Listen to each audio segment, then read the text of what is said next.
Dworkin, Robert Alexie, né, que agora está um pouquinho mais em voga.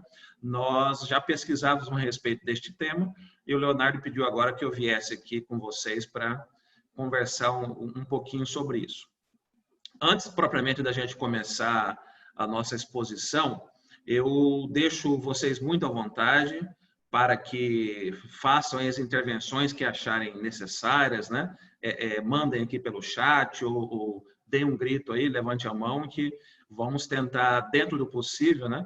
Por conta desse distanciamento físico, mas dentro do possível, nos mantermos aqui conectados e discutirmos questões relacionadas ao dia a dia de vocês, que possamos compartilhar aqui, né? E colocar um pouco da nossa teoria dentro dessas questões práticas aí que vocês demandam, ok? Então, fiquem à vontade, não se sintam nem um pouco constrangidos em interceder e interferir quando achar necessário. Esse slide que eu coloquei aqui é só para a gente acompanhar mesmo, né? Para ajudar aí na visualização de vocês. Eu já converti os slides em PDF, já mandei para o Leonardo. Ele deve ter, se possível, já até compartilhado aí por mensagens para vocês. Leonardo, então, todo mundo ouvindo, tranquilo? Ótimo, então vamos começar aqui. Vocês devem ter acompanhado aí até muito a propósito, né, da nossa conversa, que já estava marcado aí há um tempo, uma decisão de ontem, né, do Supremo Tribunal Federal, que está dentro desse contexto do que nós vamos conversar aqui. É um tema de muito interesse de vocês, né? Eu creio que devam ter tomado conhecimento de uma medida cautelar concedida pelo ministro Alexandre de Moraes, né? Suspendendo o pagamento da dívida do Estado de São Paulo perante a União, né? Na ação civil originária 3363, de ontem, essa liminar. Eu não sei se vocês tomaram conhecimento, né? Creio que sim. E é muito interessante, nisso que nós vamos discutir, que eu, lendo e revendo a decisão, para a gente poder abordar aqui na nossa aula, verifico que o ministro invoca uma série, aspas, de princípios, né? Desde direito à saúde, dignidade humana, entre outras questões, para justificar a decisão dele, né, de suspender por 180 dias o pagamento, né, da parcela mensal da renegociação das dívidas do Estado de São Paulo com a União. O Estado de São Paulo tem mais ou menos anualmente 15 bilhões que ele repassa, né, à União para a renegociação das dívidas, em torno de 1,2 bilhão por mês. E ele pleiteou agora, em razão de coronavírus, de situação emergencial, que este repasse fosse suspenso. O Estado de São Paulo assim requereu, sorteou-se relator o ministro Alexandre de Moraes, né, para a medida cautelar, e ontem ele concedeu a liminar nessa ação civil originária, suspendendo este pagamento. E aqui, no nosso ponto de vista, enquanto professor, com os argumentos do ministro relator, os mais estapafúrdios possíveis. Invocou-se desde o princípio de razoabilidade, princípio de proporcionalidade, princípio de defesa da saúde, entre outras, aspas, argumentos de crise emergenciais para suspender este pagamento.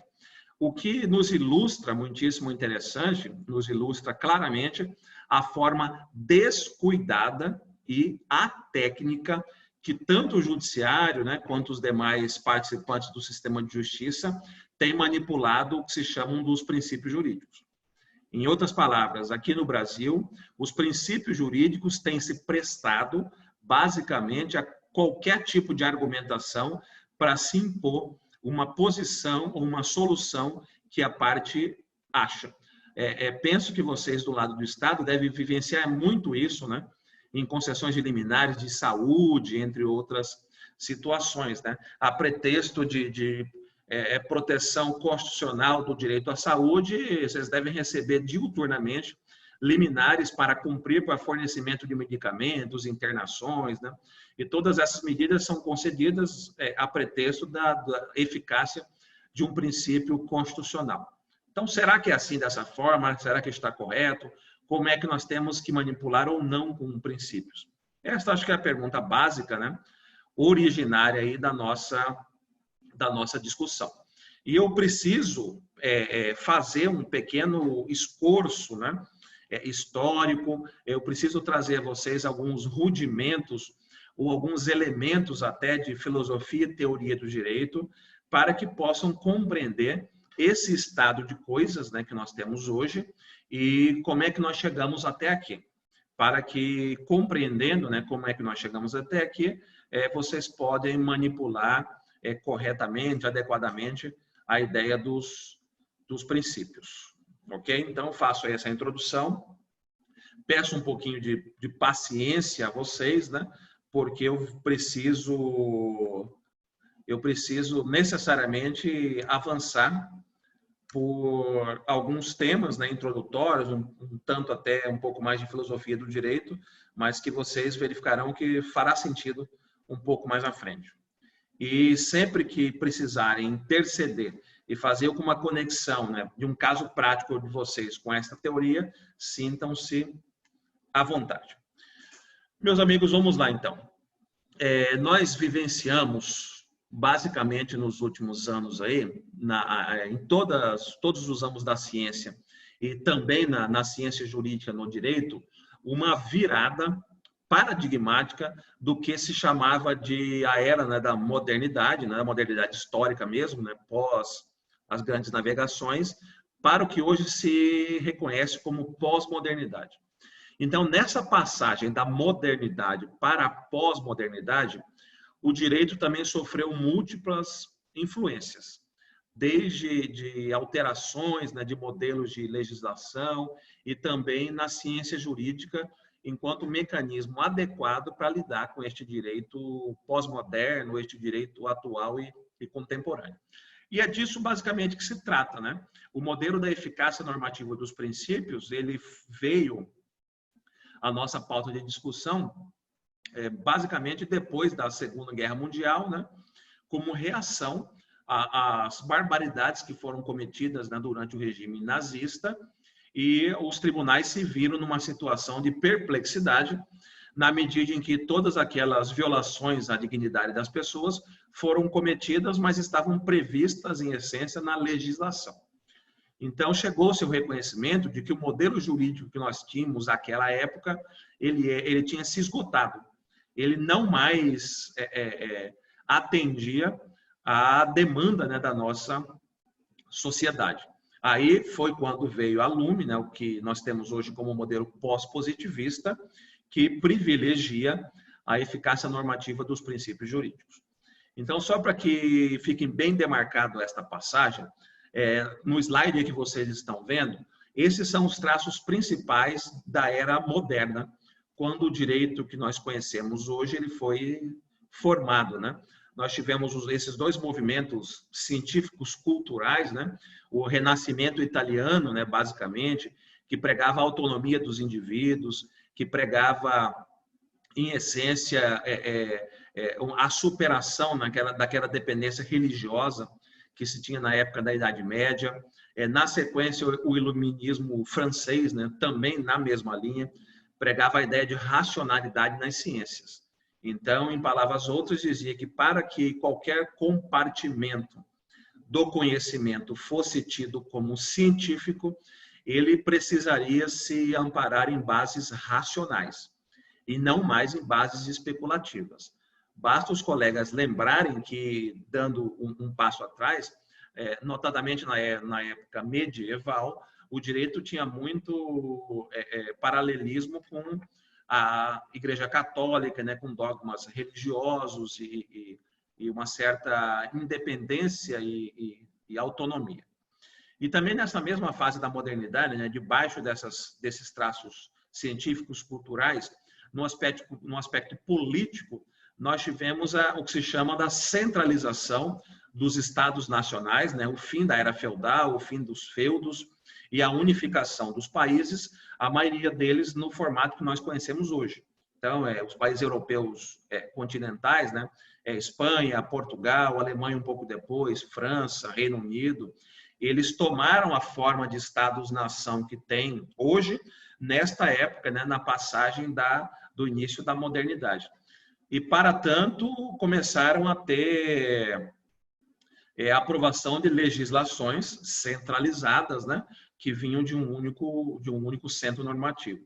E um último traço desta fase da modernidade, com a seção econômica da burguesia, né, do liberalismo, foi a demanda por uma uniformidade de tratamento e no que nós chamamos aqui de simetria.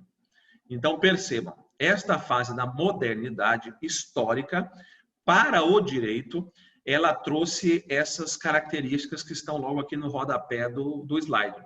Uma ideia de emancipação do direito, da religião, né, da filosofia, de métodos especulativos. Então, essa ideia de emancipação do direito, a autonomia do direito, a soberania estatal enquanto único centro, né, originário do direito, o único centro em que as normas podiam surgir, né, as normas positivadas, então, só nasciam a partir do Estado. E também com a ascensão da burguesia, do liberalismo, né, já após a Revolução Francesa, também o Código Civil de Napoleão trouxe a ideia de todos iguais perante a lei, né, na perspectiva da simetria de tratamento. Então, todos eram considerados iguais e os códigos pretenderam tratar todos da mesma forma, sem se preocupar muito com as diferenças e as particularidades. Então, vocês verão um pouco mais à frente, como eu disse, tenham um pouquinho de paciência, que essa contextualização histórica é muito importante. Vocês verão um pouco mais à frente que os nossos códigos e a nossa teoria jurídica, como a maioria da gente que aprendeu na faculdade, é fruto dessas ideias, desta fase histórica aqui. Já já vocês observarão isso. E em que fase nós estamos agora vivenciando? Muito recentemente, aqui no Brasil, agora nós estamos começando a receber os influxos desta fase que se diz de pós-moderna. Mais ou menos se observa, desde a década de 1960, essas gritantes alterações de ordem social, política, cultural e científica em todos os países. Percebam, nós temos hoje, né, na sociedade pós-industrial, uma ideia de complexidade social. O que é isso? É o reconhecimento de que os cidadãos, as pessoas, ou as pessoas jurídicas também, elas são complexas, elas são diferentes entre si. O que demandaria do direito, né, um tratamento diferenciado. Se na época da modernidade todos eram iguais perante a lei e mereciam o mesmo tratamento da legislação, nesta fase pós-moderna, este dogma ele já é rediscutido. Ou seja, será mesmo que as pessoas são todas iguais e devem ter o mesmo tratamento perante o ordenamento jurídico, perante a lei? Isso é uma questão que hoje se discute. O que também foi muito potencializado recentemente foi a ideia de diálogo. Esta nossa aula aqui online é um exemplo clássico disso, né? A internet potencializou a comunicação entre as pessoas e isto também influencia sobremaneira o direito e também o direito processual na forma em que nós vimos hoje. Nós já podemos fazer uma conexão um pouco mais à frente, que vocês percebem que o Código de Processo Civil valorizou muito a ideia de contraditório substancial, o direito das partes participarem ativamente, né, na formação das decisões, a ideia de saneamento compartilhado. Tudo isso, no direito, nós sentimos enquanto resultante jurídica desses influxos sociais, né, de comunicação e de proximidade entre as pessoas. Esta fase também de pós-modernidade, ela nos acena para uma ideia de visão holística. O jurista pós-moderno é aquele que transita bem em basicamente todas as disciplinas do conhecimento jurídico, ou seja, eu tenho que transitar do administrativo para o trabalhista, eu tenho que transitar para o penal, constitucional, sem dúvida nenhuma, direito internacional, tratados e tudo mais, né?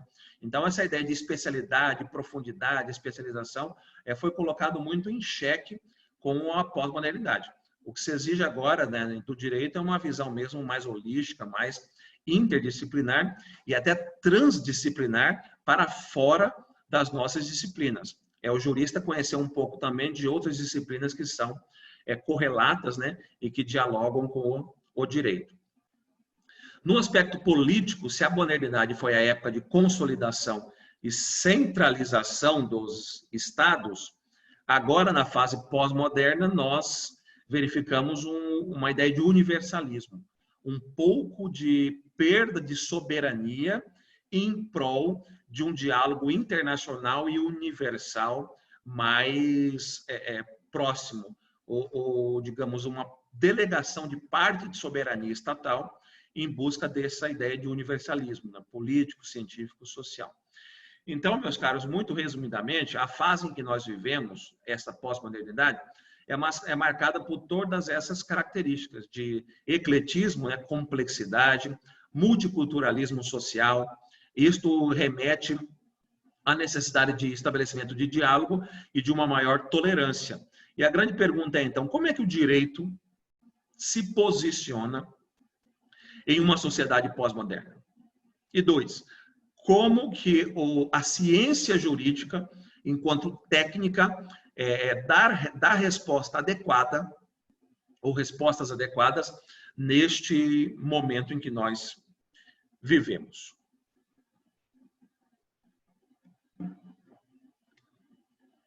Percebam aqui, meus amigos, essa questão da pós-modernidade.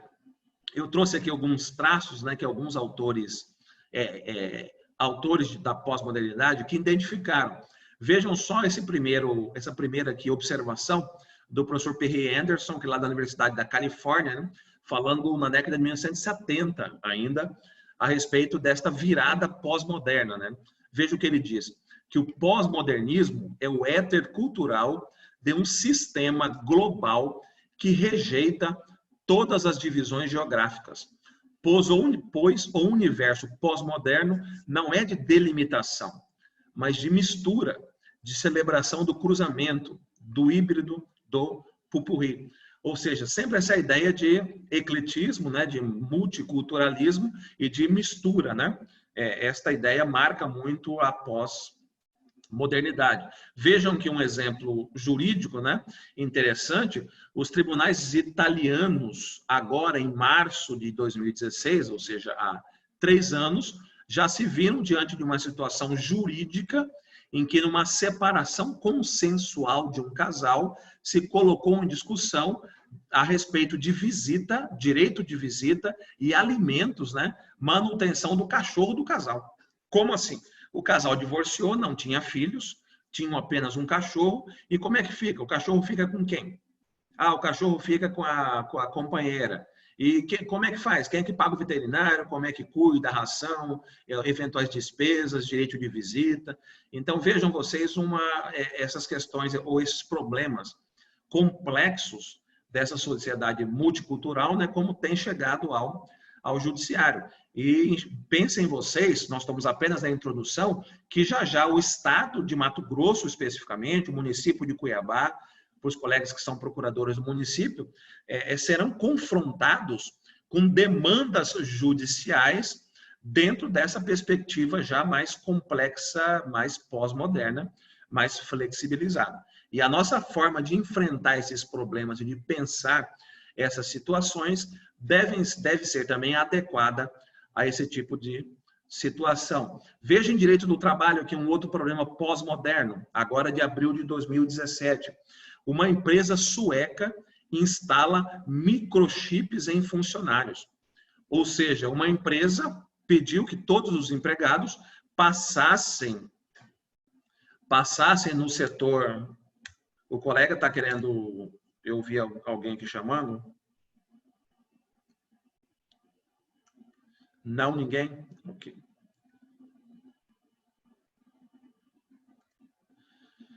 Então, vejam, um outro problema concreto que foi colocado já no judiciário, neste caso, da Suécia. Uma empresa sueca resolveu pedir que todos os seus empregados passassem no setor lá de saúde para que, por meio de um procedimento invasivo, né, mas minimamente invasivo, fossem implantados chips, né, nos empregados, para que com isso houvesse controle, né, da horário de chegada, horário de saída, controle de ponto, controle de frequência, por meio de microchip. Então, ninguém bate mais ponto.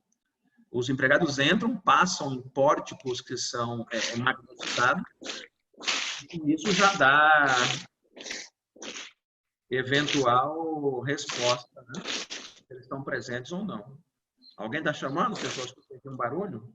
Não? Ok.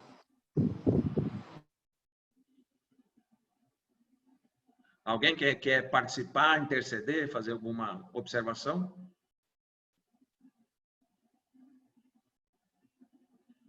Pessoal, quem precisar interceder, tenta acenar para o professor, ou então me manda uma mensagem que eu faço uma interrupção delicada aqui para vocês tomarem a palavra concedida pelo professor, tá bom? Eu acho que tem alguém com vídeo aberto, hein? Porque está fazendo barulho, eu estou escutando aqui também. É o áudio aberto, eu já desliguei, O áudio. Ok, pessoal. Então, querendo interceder, né, é só vocês avisarem aí. Sigamos, então, nessa parte aqui introdutória. Então, vejam, na Itália já se discute como o direito deve responder, visite alimentos do cachorro do casal. Na Suécia já se discute nível de direito do trabalho, a invasão ou não, né, a inviolabilidade corporal ou não do cidadão trabalhador, né? Por exemplo, se a gente for ver em Portugal, já se discute direitos dos animais, né, entre outras situações. Vejam aqui também que interessante uma discussão que já se tem chegado também no jurídico, né? A contratação, né, ou a instalação de programas, né, de computador que funcionam como robôs, né, robôs advogados, entre aspas, para fazer triagem, preparação de petições, preparação de decisões judiciais, né? Isto também já é uma realidade. Vejam que interessante este evento, né, que foi levado a efeito lá na Universidade de Lisboa, né, pelo professor titular, né, professor Fernando Araújo, catedrático da Faculdade de Direito de Lisboa. Ele emitiu uma conferência em 2018 com a seguinte indagação: a inteligência artificial e o direito tornar-se-ão dispensáveis aos juristas? Justamente nessa perspectiva, né, desse direito mais fluido, mais eclético, pós-moderno que nós temos, se os juristas ainda estão preparados e ainda continuam necessários para participar, né, dessa situação. Então, vamos agora, vencida essa parte introdutória, vamos começar a entrar especificamente aqui no direito propriamente dito. Se vocês forem observar, praticamente toda a nossa legislação brasileira, em todas as áreas, né, de atuação dos colegas, sejam administrativistas, constitucionalistas, tributaristas, né, trabalhistas e civilistas, todos enxergarão que a nossa legislação brasileira atual, ainda de 2020, ela tem muito clara essas marcas daquele modelo já em vias de extinção da modernidade histórica. Vejam vocês que nós adotamos ainda aquela ideia de centralização, né, ou seja, de codificação. Nós gostamos de códigos, né? Nós preferimos manipular códigos do que transitarmos em legislação extravagante, em legislação mais pulverizada. Então, a legislação brasileira tem essa ideia de codificação. A nossa legislação ainda trata todos de forma uniforme, né? Essa ideia de identidade, como se todos fossem iguais perante a lei, né? A máxima da Revolução Francesa. Então, estes códigos tratam todos como se fossem iguais. E também no campo processual, os nossos códigos ainda, e coloquem o CPC aqui em nota de rodapé, que o CPC ele já começa a demonstrar alguns lampejos de pós-modernidade, que nós vamos recuperar um pouquinho mais à frente. Mas os nossos códigos processuais, e notadamente até o CPC de 73, né, era muito claro, todos eram também tratados processualmente da mesma forma. Nós tínhamos, então, processos formulários ou processos padrão, ou seja, procedimento sumário, procedimento ordinário, procedimento específico de execução em favor da fazenda pública. Então, eram modelos pré-estabelecidos, uniformizados, que eram utilizados para colocar o direito material em evidência, em andamento. E nós vamos ver um pouco mais à frente que a pós-modernidade já nega um pouquinho dessas ideias. Então, nós tínhamos também muito claramente, né, na legislação brasileira também, esta ideia de emancipação, de autonomia das disciplinas, né? A ideia de alguém ser especialista, como eu disse a vocês. O que acabou gerando, em alguma medida, né, o isolamento do direito constitucional e também do direito internacional. Hoje é mais fácil ainda no Brasil se decidir ações judiciais com base em súmulas dos tribunais do que com base em tratados internacionais ratificados e internalizados. Então, súmulas acabam, na prática, tendo muito mais efeito concreto do que tratados internacionais. Tudo isso é fruto, né, desta ideia de modernidade histórica que eu referia a vocês. Aí vem a pergunta aqui para a gente encerrar essa parte introdutória da nossa conversa. Então, qual é a pós-modernidade do direito? O que o direito do futuro nos remete ou nos questiona? E eu começo respondendo aos colegas que a pós-modernidade do direito, para mim, é primeiro reconhecer o que se chama de uma legislação transversal. O que é isso? É uma legislação pulverizada, uma legislação dispersa e uma legislação heterárquica, ou seja, sem hierarquia definida. Então, aquele antigo modelo de pirâmide, hoje já não tem mais muita função. Então, nós vamos ter que passar por um exercício, né, de reconstrução, né, teórica e tudo mais, a respeito dessas questões. Eu peço apenas que os colegas analisem esse slide e verifiquem se o que eu afirmo não tem alguma razão de ser. Hoje, quando nós vamos pensar em solução aos nossos casos concretos, nós, invariavelmente, passamos em revista, né, por todas essas fontes normativas. Nós avançamos a partir da Constituição Federal, mas nós vamos a tratados internacionais, nós passamos pelos códigos, em direito do trabalho, né, em direito administrativo, nós passamos também por normas coletivas, regulamentos de empresa, precedentes judiciais, né, que agora tem força normativa, né, precedentes obrigatórios do Tribunal Superior do Trabalho, do STJ, do STF, né, cláusulas contratuais, né, naquilo que as relações são reguladas, também tem um grande espaço de incidência. Nós também nos socorremos da legislação específica ou da legislação extravagante, né?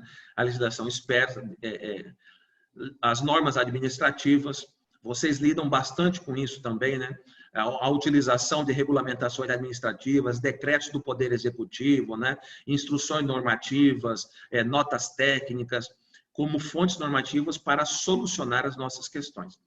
Então, eu acho que todo mundo aqui está de acordo que, de fato, o direito, como nós enxergávamos e pensávamos anteriormente, ele não mais é resolvido com esta ideia de isolamento de uma única fonte normativa. Em outras palavras, vocês devem também ter conhecimento, devem ter percebido, o que se chama também hoje em dia, em alguma medida, da ideia de diálogo das fontes, né? Do professor Eric Jaime, o professor alemão, que diz que eu preciso transitar, né, entre as várias fontes normativas para dar a melhor solução aos casos concretos. E com esta, digamos, multiplicidade de fontes normativas, vocês já devem começar a intuir os problemas que começam a surgir. Por exemplo, desde antemão, já verificamos que vai haver uma potencialização muito grande das antinomias, ou seja, da colisão entre normas. Por quê? Porque se antes eu resolvi os casos apenas me socorrendo dos códigos, e eu já tinha conflito entre dispositivos, imagine agora que eu me socorro de toda esta teia normativa. Eu terei, nos casos concretos, então, conflitos de disposições constitucionais, com tratados internacionais, com legislação extravagante, que regulam a mesmíssima situação. Como, então, resolver estas questões, né? É a resposta que nós nos propusemos a tratar com os colegas, né, nesses dias aqui da nossa conversa. Vejam, então, quais são as características deste modelo normativo aqui, pós-moderno, atual? Nós enxergamos claramente, né, esta ideia da complexidade social, né, reconhecer que as pessoas são diferentes e, por conta disso, o direito positivo tem cada vez mais tratado as pessoas de forma diferente, de acordo com as suas particularidades, né? Basta ver o reconhecimento, né, por normas administrativas e decisões judiciais, né, de situações relacionadas a direito de família, né, entre outras questões. Vejam, também há que se reconhecer o que eu já antecipei a vocês, esta ideia de transconstitucionalismo. O que é isso? É enxergar o ordenamento jurídico para além da Constituição Federal. Reconhecer, então, tratados internacionais, tratados comunitários, legislação universal, legislação comunitária, legislação dos blocos econômicos, né, para além dos limites da nossa Constituição. Nós observamos também, neste modelo atual, uma tendência do legislador a paulatinamente substituir os nossos códigos consolidados, uniformizados, por microsistemas normativos especializados. O que é isso? É, ao invés de tratar todo mundo da mesma forma dentro de um código, eu vou substituindo este tratamento uniforme por disciplinas específicas em relação a cada situação. Eu trago um exemplo aqui da minha área de atuação no dia a dia, do direito do trabalho, que nós tínhamos, ou sempre tivemos, a CLT, a Consolidação das Leis do Trabalho, como modelo normativo, né, de direito material que recolhia todas as situações. Então, a CLT era aplicada desde um trabalho de uma faxineira como uma microempresa, a mesma CLT era aplicada para um executivo de uma multinacional. Situações absolutamente distintas, reguladas pelo mesmo código padrão. E nós verificamos que a legislação ela vem se alterando para esses microsistemas especializados. Nós temos, por exemplo, lei do trabalho rural, nova lei do trabalho doméstico, nós temos lei específica para motoristas de carreta, com jornada, tempo de descanso, que são diferentes, leis específicas para atletas profissionais. Então, o legislador vai retirando todas essas situações específicas da regra geral da CLT, até que, no meio do caminho ou a médio prazo, tenhamos uma completa substituição da CLT por uma série de normas específicas de cada uma das categorias. Eu não sei se vocês observam este fenômeno em todos os ramos do direito. Não só no direito do trabalho, nesse meu exemplo, né, mas em todos os ramos, nós observamos essa substituição, então, em nível de direito material, de códigos padrão para normas de direito material específicas de cada situação, de cada categoria. E no processo? Normas de direito processual. O que nós percebemos? Percebemos também a substituição das normas padrão processuais, procedimento sumário, ordinário, ou procedimentos, né, pré-estabelecidos, por uma maior adaptabilidade e flexibilidade procedimental. Basta vocês recordarem no CPC atual, o artigo 139, né, do CPC, que dá ao juiz o poder de tomar medidas, né, ou situações de adaptação processual para que este processo flexível seja o mais adaptável possível àquele direito material colocado em discussão. Então, se as pessoas são diferentes na era pós-moderna, o direito material vem se tornando específico e diferente para cada categoria, é preciso que o processo também ele atenda esta situação, também se convertendo em procedimentos específicos. Leonardo está em Portugal, né, deve saber muito bem disso, que o CPC português também dá ao juiz de lá, né, tanto o Código de Processo Civil quanto o Código de Processo do Trabalho português, são duas leis distintas, dão aos juízes portugueses a possibilidade dele adaptar e flexibilizar o procedimento, dispensando audiências quando não é necessário, fazendo desvios, né, de rumo durante a fase de instrução probatória, justamente para que o processo se amolde ou se adapte a essa realidade. Então, o que nós temos agora como características do direito são essas situações.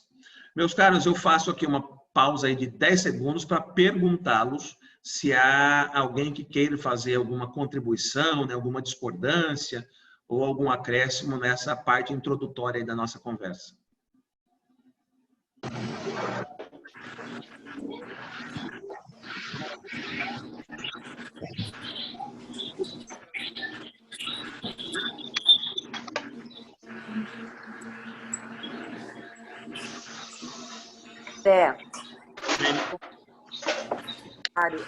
Você colocou no início,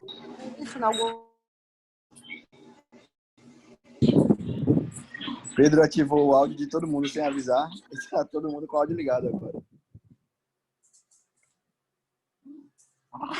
Pode falar, quem queria participar. Vocês ouviram, você colocou linhas atrás a questão da pirâmide keynesiana, que não seria mais hoje propícia, né? Mas a pirâmide keynesiana, ela é uma técnica de interpretação, né? Então, não vejo o fato de... Eu não entendi o porquê desconsiderar que a Constituição seria, no nível interpretativo, o ápice da pirâmide. Ok, nós vamos começar agora a enfrentar essas situações, né? Veja aí, voltou a tela, creio que voltou, né? Não, veja, por exemplo, para que se tenha uma ideia prática, né? Em direito do trabalho, por exemplo, a Constituição diz que, no artigo 7º da Constituição, diz que as horas extras serão de 50%. De outro lado, se eu tiver uma legislação... Elitista, né? Isso. Veja, se eu tiver, de outro lado, uma cláusula de contrato dizendo que as horas extras serão de 80%, ou uma norma coletiva dizendo que será de 100%, nós teremos, então, disposições contratuais ou disposições de norma coletiva que prevalecerão em detrimento da Constituição. O que isso Mas a própria Constituição prevê a convenção coletiva, não prevê? Então, ela está dando autorização para isso.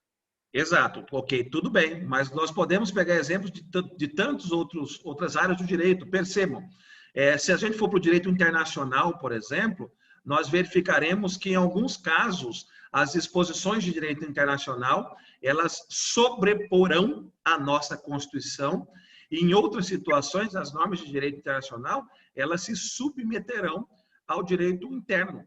Então, esta ideia de hierarquia estática, ela não tem mais prestado grande função para explicar o direito como ele é atualmente.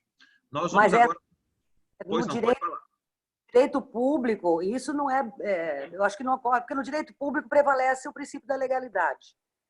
Veja, nós temos um dos objetivos nossos é discutir isso daí.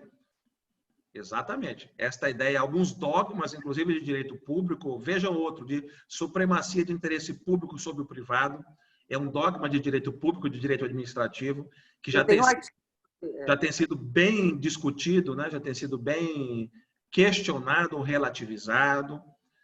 Então, quando eu fiz mestrado, eu tenho na monografia do semestre com o Celso Antônio Bandeira de Mello, a minha monografia foi interesse público, aspectos do interesse público primário e secundário. Eu trato dessa questão da supremacia do interesse público. E deixando bem clara a diferença que existe, né? Quando se fala em supremacia do interesse público, nós não estamos falando do interesse secundário da administração. Isso já há 20 anos atrás, né? O Alexandre de Moraes cita essa parte do meu artigo, né? Depois virou um artigo. Ele até cita isso, o Diógenes Gasparini, né? Então, eu acho que quando a gente fala o dogma do interesse público, dá a impressão que está querendo mostrar a força do Estado, e na verdade não é, né? Na verdade é a força da sociedade que é representada pelo Estado. Tudo bem, veja, eu concordo. Quanto representante da sociedade tem que defender seus interesses públicos, né? Diferente do interesse secundário da administração, que esse, sim, não pode se sobrepor sobre interesses outros, né? Sim. Sem dúvida, mas veja, Sueli, este problema será confrontado quando nós falarmos aí da eficácia dos princípios na seguinte medida. Veja, por um lado, eu tenho a defesa do interesse primário, né, do direito público e tudo mais, só que isto vai, nos casos concretos, gerar, de outro lado também, um permanente conflito e atrito com direitos fundamentais individuais do cidadão. O que leva à discussão, você deve perceber isso, né, e deve manipular com isso, inclusive como professora, de perguntar, será que o interesse público, inclusive o primário, ele pode avançar sobre direitos fundamentais, a pretexto da defesa de um interesse da coletividade? É uma questão que hoje se tem bastante discutido. E perceba que nós, nesse momento em que estamos atravessando, né, de coronavírus e crise e tudo mais, com certeza o Supremo e o Judiciário será confrontado com essa discussão. Medidas emergenciais ou medidas de exceção justificam sacrifício de direitos fundamentais? Ou o cidadão, de outro lado, tem o dever ou o direito de invocar direitos fundamentais individuais seu para abster a interferência do Estado? Então, nós vamos tratar bastante disso, é só, digamos, a introdução da discussão. Ok. Então, vejam, meus caros, retomando aqui. E, de novo, a hora que precisar, intercedam sempre para a gente tentar tornar, né, a nossa discussão aqui a mais dinâmica possível, né, e menos monótona. Vejam, então, lá naquele nosso modelo anterior, né, no modelo mais antigo de enxergar o direito, pensou-se na pirâmide, né, enquanto um mecanismo simbólico de organização do direito, né? Colocando-se no topo da pirâmide a Constituição, né? Daí, na sequência, né, a legislação infraconstitucional, né? Atos administrativos, contratos e naquela hierarquia que a gente conhece. E este direito pós-moderno atual tem questionado bastante se a pirâmide ainda ela é satisfatória para organizar e regular o nosso direito, vírgula, inclusive no direito público e não só no direito privado. Nós vamos depois retomar com várias discussões de casos concretos para demonstrar aos colegas essa percepção. Então, vejam, a ciência jurídica, então, procurou organizar aquele direito moderno em forma hierarquizada, de pirâmide e tudo mais. E este direito pós-moderno que eu disse aos senhores, como é que eu o organizo? Qual é a forma que eu enxergo dele? E eu chamo a atenção de vocês que quando nós enxergamos este direito mais heterogêneo, né, mais disperso que eu coloquei a vocês, eu gostaria que vocês enxergassem o nosso ordenamento jurídico mais ou menos como algo disso aqui. Então, nós somos remetidos a um direito, hoje, que é tridimensional, em amplitude, né, de profundidade e também de verticalidade e horizontalidade. Então, é como se o nosso ordenamento jurídico fosse mais ou menos isso aqui. Quem lida com direito tributário, né, mais especificamente, deve entender bem o que eu estou dizendo, né? O direito tributário nacional, né, é um cipoal de normas jurídicas, né, de todos os graus de hierarquia que são emaranhadas, e nós somos convocados a organizar permanentemente, né, essa legislação. Então, nós começamos aqui, né, finalizando, então, mesmo essa parte introdutória, né, um tanto mais teórica e histórica, né, de posicioná-los para demonstrar que esse nosso direito hoje, ele é resultado, né, dessas evoluções que a sociedade tem experimentado. E nós, juristas, então, precisamos, né, organizar esta bagunça aqui. em outros termos, é como juristas organizam este ordenamento jurídico atual, que é o resultado de um emaranhado de fontes normativas. Esta é a pergunta. E, para tanto, né, é preciso que nós tenhamos um método. Eu trouxe aqui muito singelamente, para que vocês observem, que a teoria do conhecimento, né, que é um capítulo da epistemologia, né, da filosofia, traz uma ideia muitíssimo interessante e singela, que o que diferencia o conhecimento vulgar de um conhecimento científico é a adoção de um método. Então, se eu perguntar para qualquer pessoa que tem conhecimento sobre algo, a pessoa ela pode adquirir este conhecimento com base nessas duas vertentes. Ela pode adquirir o conhecimento por mera observação. Por exemplo, se eu for numa região ribeirinha, aqui no Pantanal Mato Grossense, e for conversar com um ribeirinho que não tem estudo nenhum a respeito de pescaria, ele vai me dar uma aula. Ele vai dizer que em determinada época do ano o peixe pega com isca tal, chamada leve, chamada pesada tal. E como é que ele tem esse conhecimento da natureza, de como as coisas funcionam? Ele estudou biologia, coisa e tal? Não. O conhecimento dele é meramente o que se chama de conhecimento vulgar, que é baseado na observação empírica. Então, ele vê como as coisas acontecem, ele adquire aquela experiência sensorial e ele intui que quando aquelas mesmas situações se repetirem, o resultado será o mesmo. Esta é uma forma de conhecimento, né, que todos nós utilizamos em todos os espaços, né, da nossa vida, só que este conhecimento ele não é científico.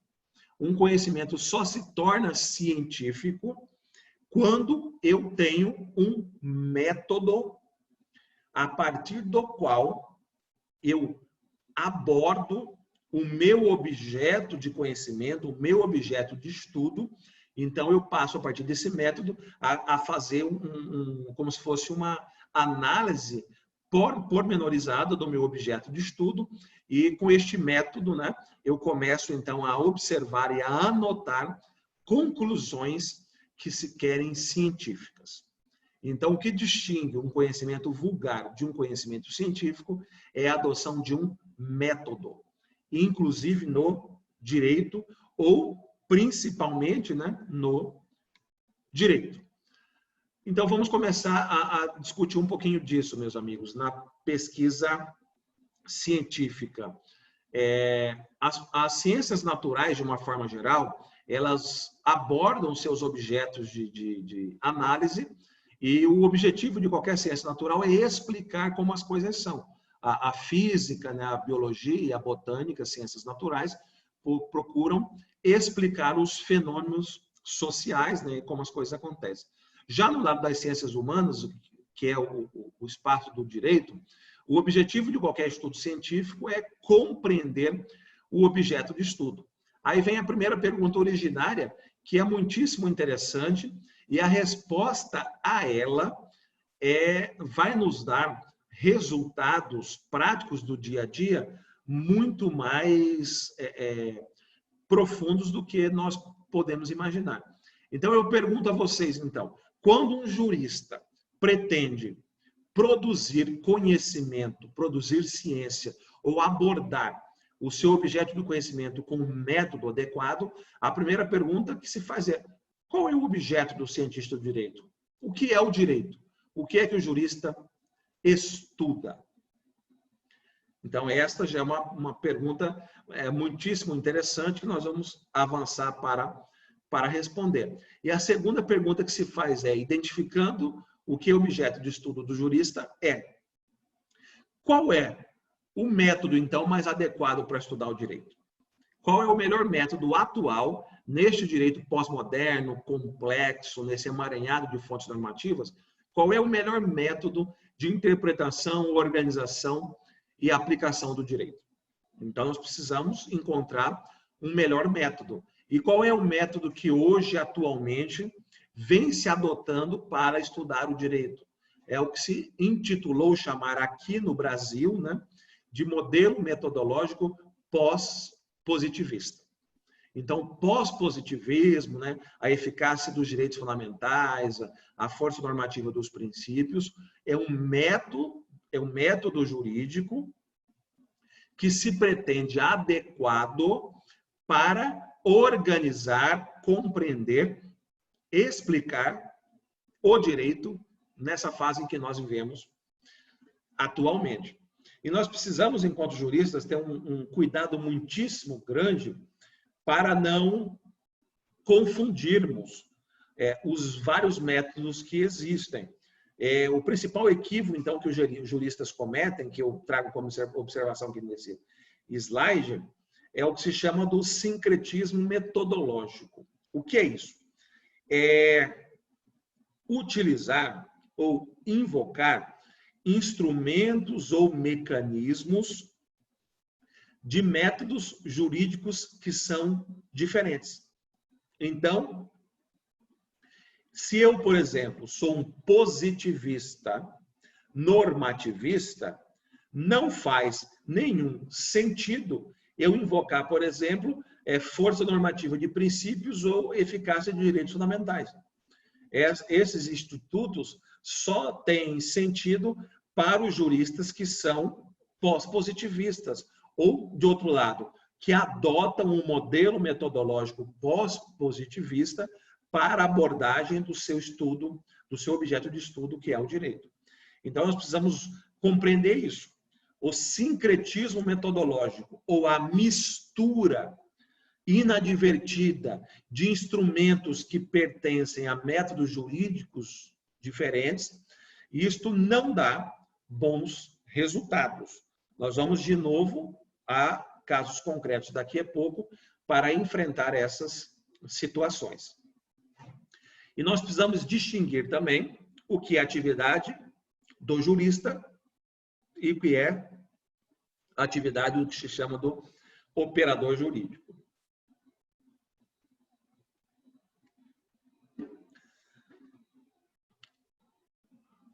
Vejam, meus caros, a respeito dessa ideia de um método e tudo mais, vejam só este trecho, o último deles, de Paulo de Barros Carvalho, o que o professor Paulo fala a respeito disso. Professor, desculpa te interromper, a gente não está visualizando a tua tela, é isso mesmo? Não está. Não, em algum momento o senhor revogou aí, peço o acesso de novo. Eu vou tentar voltar aqui. Eu achei que eu estava passando. Aqui.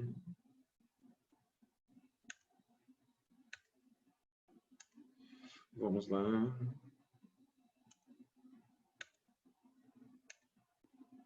Voltamos?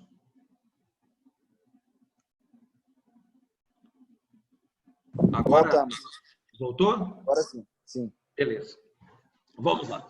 Então, o que eu queria demonstrar a vocês, por exemplo, que vários autores identificaram isso, que este sincretismo metodológico, né, não faz bem para o direito, que um verdadeiro jurista não faz esta mistura inadvertida de modelos metodológicos, né?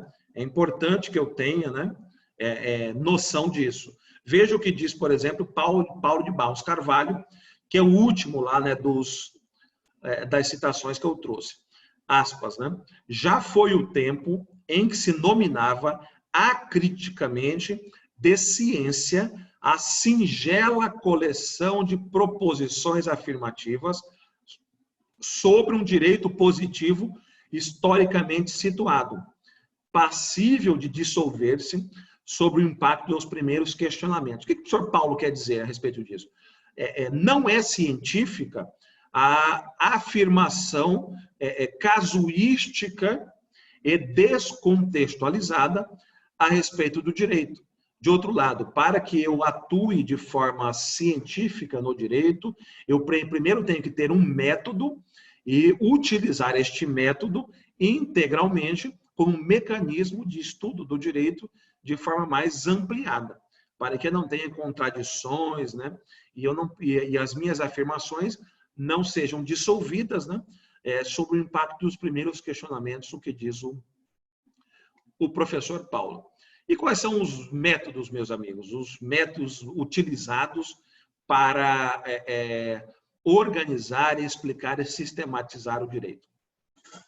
Muito resumidamente, nós tivemos, né, tentando fazer aqui também uma redução, né, uma redução para fins acadêmicos. Nós tivemos... Moça, que tem mais laranja para comprar isso? Alguém quer participar? Laranja. Não tem mais. Foi desativado. Ok. Vamos lá. O primeiro método, digamos, que os juristas se valeram para compreender, explicar e aplicar o direito é o modelo jusnaturalista. O que, na essência, é o jusnaturalismo, né? É a ideia ou a pressuposição que existem duas camadas ou duas ordens normativas. Nós temos numa primeira camada o direito positivo, o direito escrito, então, né, situado temporal e espacialmente, e acima do direito positivo, nós temos uma segunda camada de direito pressuposto, ou o que se chamava, né, antigamente de justo por natureza.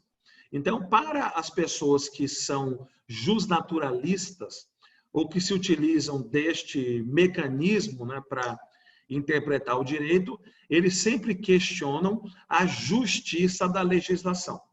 Ou seja, para que eu aplique o direito positivo, ele tem que passar pelo filtro do direito natural. Então, em outras palavras, eu só aplico uma lei se eu entender que, além de ter sido aprovada de acordo com o mecanismo próprio de cada Constituição, né, aspectos formais e materiais da Constituição, eu também só aplico uma lei se ela for justa. Se a lei for injusta, o jurista não deveria aplicá-la. Então, esta foi uma primeira corrente que pretendia organizar, compreender e aplicar o direito. Hoje, os colegas devem perceber, né, que quase ninguém mais, né, utiliza o modelo jusnaturalista no seu dia a dia. Há ainda algumas ressalvas, né, de alguns poucos autores contemporâneos vivos que são jusnaturalistas e se valem deste método para poder aplicar, né, compreender e aplicar o direito.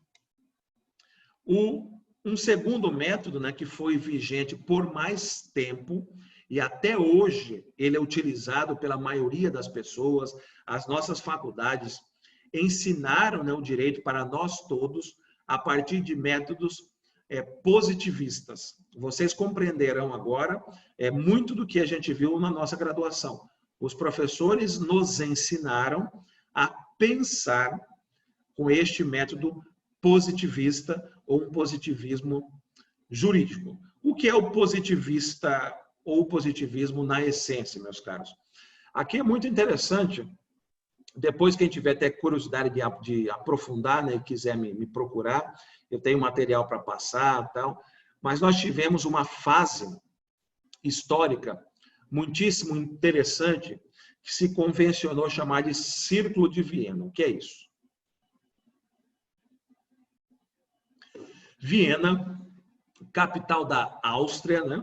Todos conhecem, chegou à conclusão, né, no início do século XX, vejam, 1900 e pouco, lá no início, o governo vienense chegou à conclusão de que a sociedade só se desenvolveria investindo maciçamente na educação. Né? Grande descoberta, né? Mais de 100 anos eles já chegaram a esta conclusão. E o que eles fizeram? Eles contrataram os melhores professores de cada disciplina para lecionar na Universidade de Viena. Então, eles trouxeram, quem é o maior especialista de matemática? Um alemão, traz para cá. Em física, um espanhol, traz para cá. Então, a Universidade de Viena, no início do século XX, reuniu as grandes cabeças da Europa. E esses professores reuniam entre si, né, para conversar, né, tomar o cafezinho, né, nos famosos cafés vienenses, E eles perguntaram, será, meus caros, que existe um método científico que seja universal? Será que nós conseguimos, com um único método, emprestar cientificidade a todos os ramos do conhecimento? Eles fizeram esta pergunta e eles chegaram à conclusão de que sim, de que eu poderia sim aplicar um método universal para dar cientificidade a todos os ramos do conhecimento. E que método foi esse que eles chegaram à conclusão? A matemática. Então, para esses professores, eu aplicar a matemática em todas as áreas do conhecimento, eu traria cientificidade. E por uma coincidência histórica, vejam que interessante, meus amigos, por uma coincidência histórica, Kelsen, Hans Kelsen, de todos conhecidos, ele era um professor recém-formado que tinha começado a dar aulas lá na Universidade de Viena, porque ele é, era vienense, e ele começou então a participar desses grupos de discussão, participar desses cafezinhos, e ele chegou à conclusão de que eu vou testar então, aplicar esses métodos matemáticos para o estudo do direito. Será que eu consigo então aplicar matemática no estudo do direito e com isso dar cientificidade à minha disciplina? O direito até então era visto como algo especulativo, como algo irracional, que não tinha um status, muito considerado na comunidade científica. E Kelsen, então, tentou fazer isso, dar uma contribuição científica ao direito a partir desses métodos matemáticos. E ele fez com a publicação da teoria pura do direito, de todos conhecida.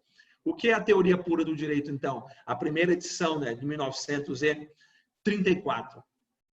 É a tentativa de Kelsen de atribuir, a partir de métodos matemáticos, cientificidade ao direito. E nós vamos ver já aqui alguns mecanismos positivistas que são utilizados para interpretação, para aplicação até os dias atuais. E esse círculo de Viena, meus caros,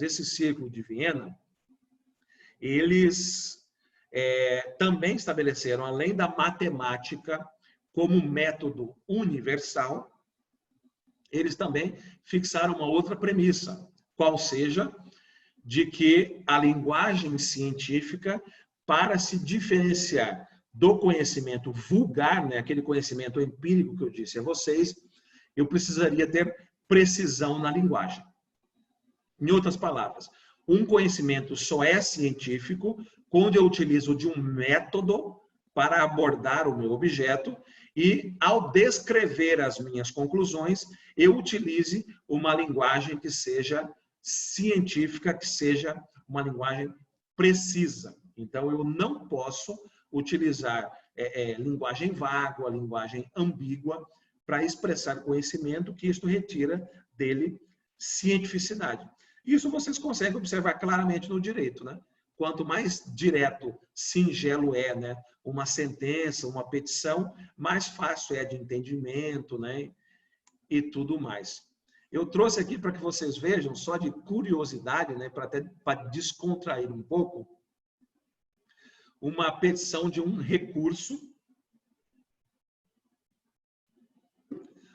de apelação de um processo concreto qualquer, que se a gente for ler essa página inteira, a gente não vai entender nada do que a parte está querendo dizer. Vejam vocês. Emérito relator. Com clareza solar, o magistrado singular expressou a formação do construído raciocínio, lastrando-o sobre a literalidade do artigo 13 do vetusto, comando aplicável à espécie e razão do que dispõe o artigo 14 do vigente. Específica realidade a seu sentir, fez por expressar a melhor interpretação que o vencido comando exige, mas, desdúvida com propriedade, não se ateve àquele honrado, haja vista desatender a literalidade que do artigo 13 advém. Se a gente continuar, ou seja, a gente vai rir pra caramba, não vai entender nada, o que o advogado quer, no final das contas? O que ele pretende com esse recurso? Nada. A gente não consegue nem traduzir o que é que ele está pretendendo. a pretexto, então, de usar uma linguagem aspas. Dá para saber do que ele está falando, não é nem o que ele quer, o que ele está falando. A gente nem entende o que ele está querendo dizer. Então, percebam, uma falsa erudição, o que é este caso aqui, muito ao contrário de expressar cientificidade, profundidade, esta falsa erudição mais complica do que ajuda. Então, esta ideia do Círculo de Viena de que a linguagem tem que ser precisa, isso significa uma linguagem simples e direta. Uma linguagem que seja inteligível, né? E que, ao ler, eu compreenda exatamente aquilo que as pessoas estão querendo dizer.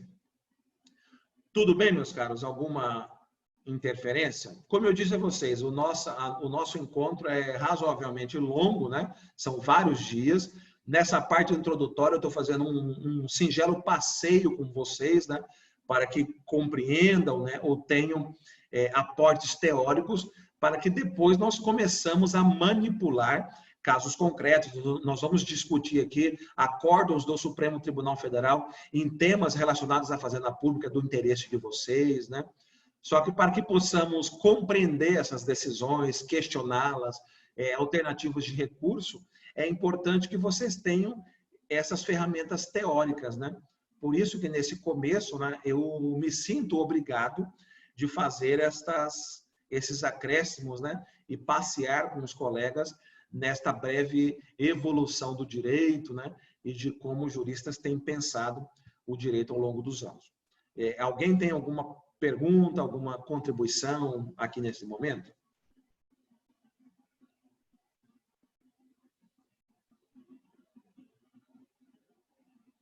Quem tiver com dificuldade de desligar o microfone e perguntar, pode jogar no chat aqui que a gente reproduz a fala aqui. E, professor, a gente está vendo ainda a sua tela. Eu sei que a compartilhada. Ok. Então, sigamos, né? Se ninguém tem uma contribuição agora, sigamos.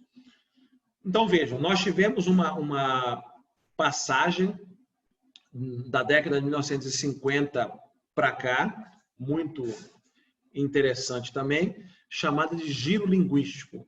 O que foi o giro linguístico, né? O positivismo, lá na origem, keynesiano, né? A teoria pura do direito da década de 1930, a primeira edição, intentou, então, utilizar mecanismos matemáticos para o conhecimento do direito. E este positivismo ele evoluiu ao longo dos anos e ao longo dos tempos, e uma grande contribuição que nós tivemos foi o que se chamou de giro linguístico. Foi uma fase, né, em que o direito dialogou muito com a filosofia, notadamente com a obra das investigações filosóficas, né, de Ludwig Wittgenstein. O que Wittgenstein, em essência, nessa obra bastante complexa dele, ele pregou? Muito resumidamente, ele pregou que para compreender bem o sentido, né, das palavras, eu deveria também, ao lado de seus aspectos semânticos do significado, eu deveria também ter muito cuidado com a pragmática, ou seja, como as palavras são utilizadas na sociedade, na nossa prática do dia a dia. E que relevância isto tem para o direito? Toda. Por exemplo, quando nós vivenciamos agora este momento atual de julgados com repercussão geral do Supremo Tribunal Federal, recursos repetitivos do STJ, precedentes obrigatórios dos tribunais, né? O nosso último encontro presencial lá na Apromate, né, no curso do ano passado, foi justamente a respeito dos precedentes judiciais, em que eu expliquei a vocês, e acho que todos têm esta ideia hoje já marcada, de que decisão judicial não é precedente. Precedente é uma construção que é feita a partir da leitura de decisões judiciais. Então, eu pego um acórdão proferido sobre o regime de repercussão geral do Supremo Tribunal Federal, eu imprimo este acórdão, eu leio este acórdão e eu vou extraindo as conclusões e vou anotando. E de um acórdão de 40 páginas, eu faço um resumo do essencial entre fatos, discussões jurídicas e conclusões de 2 ou 3 páginas. Então, esta essência que eu faço do acórdão é o que eu chamo de precedente. E isto dialoga muito próximo com esta ideia da filosofia de Ludwig Wittgenstein para dizer o seguinte: a pragmática, a forma que as coisas são aplicadas, tem muito sentido na construção do significado. Em outras palavras, o texto legislativo ele não se esgota com a mera leitura e extração de sentidos do que está no texto. Tem muita relevância a forma que aquele texto é aplicado na prática do dia a dia e a forma que ele é interpretado pelos atores jurídicos e pelos tribunais, notadamente os tribunais recursais ou de sobreposição. Então, se eu perguntar a vocês qual é o sentido de um determinado termo normativo, vamos lá, dignidade da pessoa humana, eu vou compreender o que é dignidade da pessoa humana não com uma leitura no dicionário Aurélio do conceito desses vocábulos, dignidade e humana. Eu só compreenderia o que é dignidade da pessoa humana na pragmática de aplicação que os tribunais têm feito a respeito deste texto. Então, por isso que esta vertente da pragmática da linguagem de Wittgenstein é muito importante para o direito hoje. Vejam este trecho dele que eu destaco aqui a vocês. Aspas. Deixa que as aplicações das palavras te ensinem qual é o seu sentido. Mais uma vez. Deixa que as aplicações das palavras te ensinem qual o seu sentido. Então, o que é dignidade humana?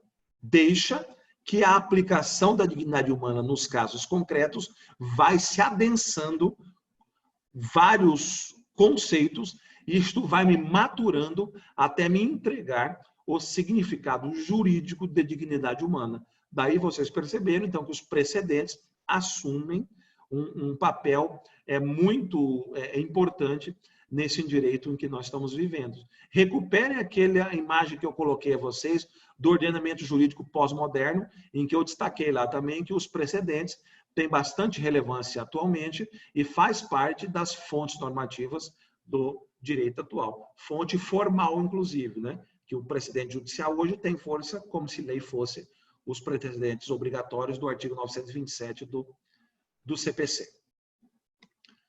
Avancemos um pouquinho mais.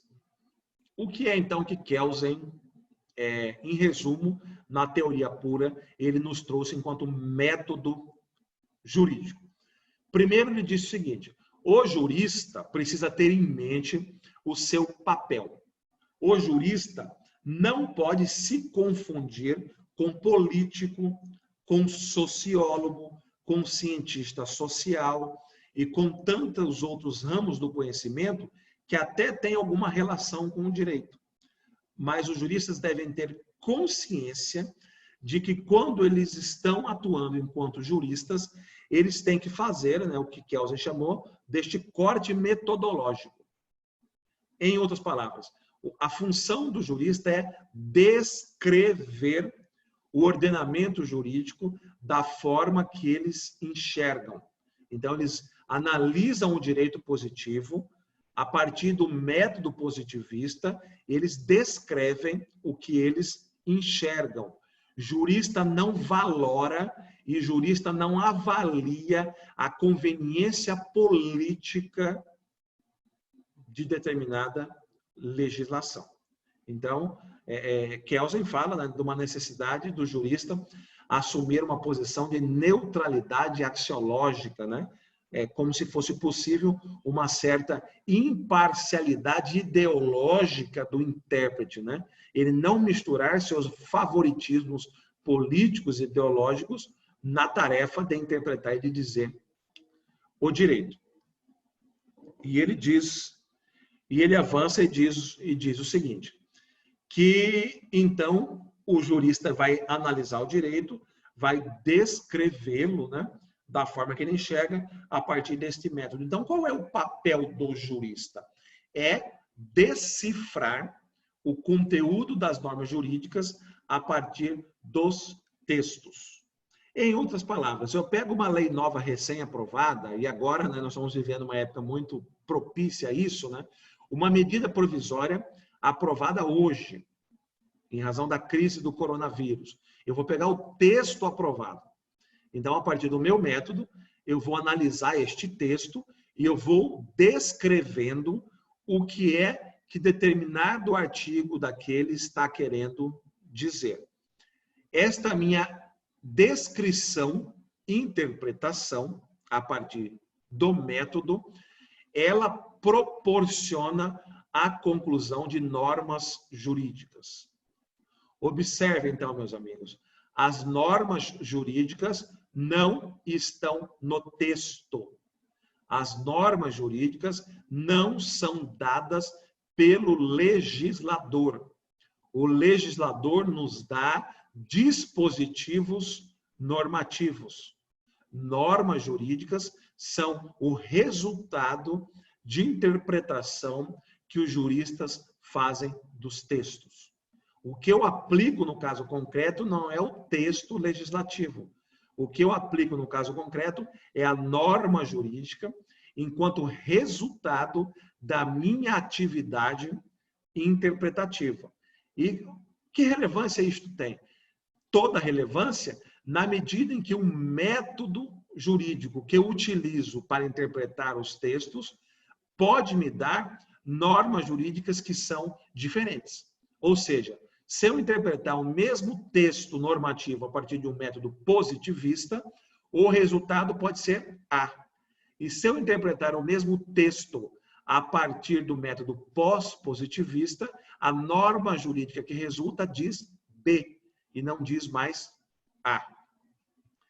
Ok? Então, guardem essa questão, que foi uma contribuição que Kelsen nos deu. Texto de lei é uma coisa, norma jurídica enquanto resultado da interpretação é outra.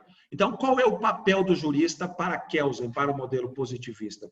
É construir essas normas jurídicas, eu vou interpretando o ordenamento jurídico, vou construindo normas. Depois que eu tenho, ao final de uma primeira fase, todas essas normas construídas e estão dispostas em cima de uma mesa, eu preciso organizá-las, individualmente organizá-las. Ou seja, Kelsen resolveu, então, hierarquizá-las com base em um modelo hierarquizado, que nós conhecemos hoje como um modelo de pirâmide, mas para deixar muito claro, Kelsen nunca fez referência à pirâmide. Então, a pirâmide não é uma construção teórica específica de Kelsen. O simbolismo na pirâmide veio depois com Merkel. Mas quem criou ou organizou o direito de forma hierarquizada foi Kelsen. Ele só não deu a forma de pirâmide, que foi num momento posterior, né, que discípulos seus trouxeram a pirâmide enquanto mecanismo de simbologia desta hierarquização. E Kelsen, vejam vocês, meus caros, ao organizar o direito em forma hierarquizada, ele trouxe uma série de contribuições. Por exemplo, o controle de constitucionalidade. Então, não sei se vocês tinham conhecimento disso, quem criou o controle de constitucionalidade foi Kelsen. Por quê? Porque se ele pressupôs que eu tenho a Constituição que está acima das leis, significa dizer que as leis devem respeitar as constituições.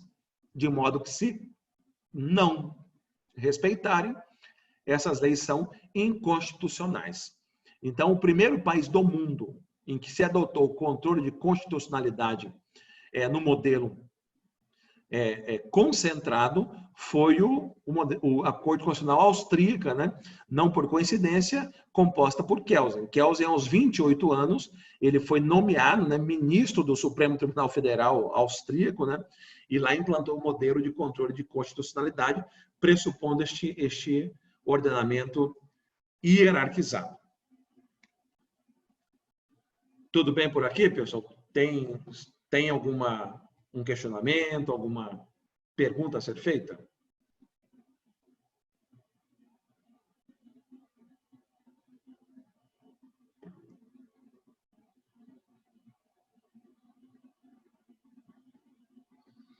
Então, vamos seguindo. Veja, nós vamos já a um exemplo de caso concreto agora, logo na sequência. Vejam vocês, o que é que Kelsen diz? Naquela ideia de pureza metodológica, né? Ou de não confundir as atividades do político com a do jurista. Diz ele, se uma norma houver sido promulgada segundo certo procedimento, será válida e o jurista deverá aplicá-la. Sem dúvida, o jurista poderá confrontar o valor em que essa norma se baseia com os valores em que ele crê, chegando assim, em caso de discordância, a uma valoração negativa dessa norma. Mas, com essa valoração, o jurista deixa de sê-lo, transforma-se em político. O que Kelsen quer dizer com isso? Que quando eu introduzo no discurso jurídico valorações minhas de cunho moral, religioso, ideológico, eu deixo de ser jurista e passo a ser político. Em outras palavras, não é papel do jurista discutir a justiça ou a conformidade da legislação às razões em que eu creio. Vejam um exemplo concreto, meus amigos. Deem uma lida aí em 2 minutos. Vamos discutir este caso e ver o que vocês acham a respeito dele. É um caso que envolve direito de família. Pode até ser que não seja a especialidade de vários de vocês, mas ele é autoexplicativo e muito fácil. Deem uma lida aí, vejam este caso concreto, a gente já discute sobre ele.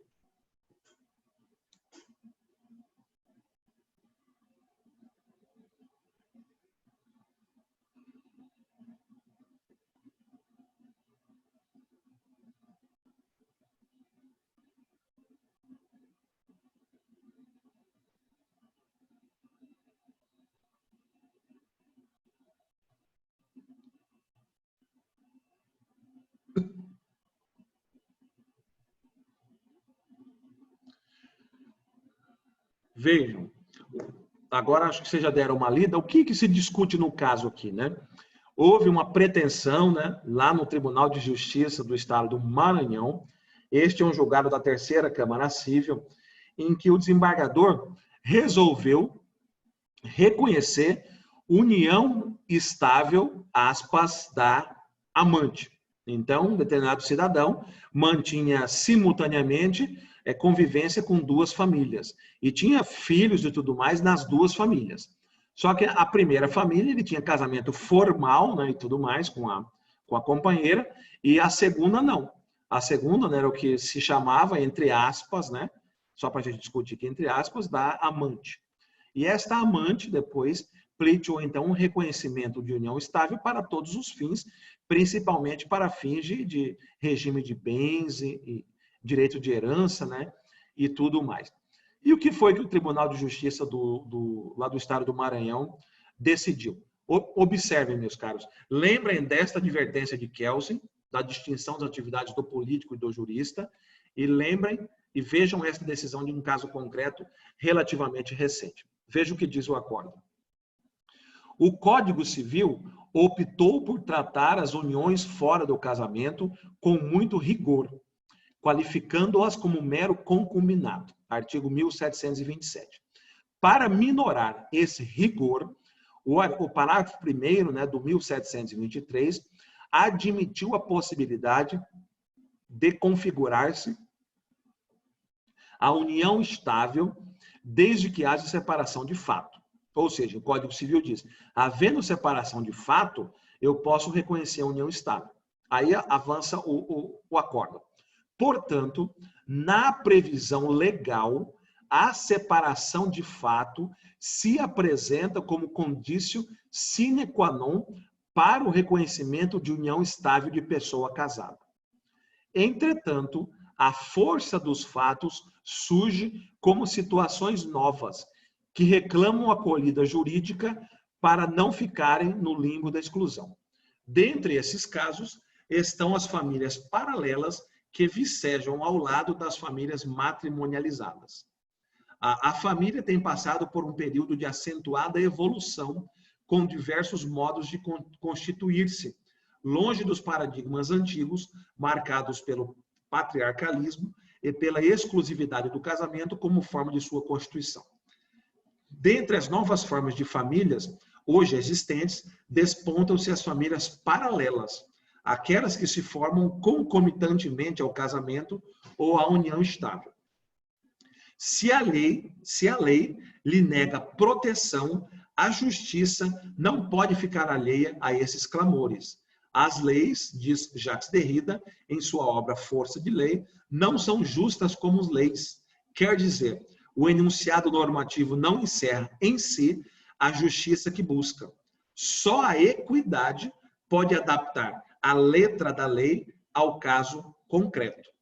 Não se pode deixar ao desamparo uma família que se forma ao longo de muitos anos, principalmente quando há filhos do casal. Então, no acordo, o desembargador concluiu por reconhecer a união estável da segunda família e atribuir todos os efeitos de direito civil, né, notadamente sucessões, para essa situação.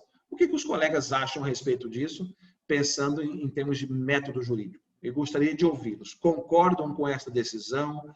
Discordam? O que fariam se estivessem diante desta situação concreta?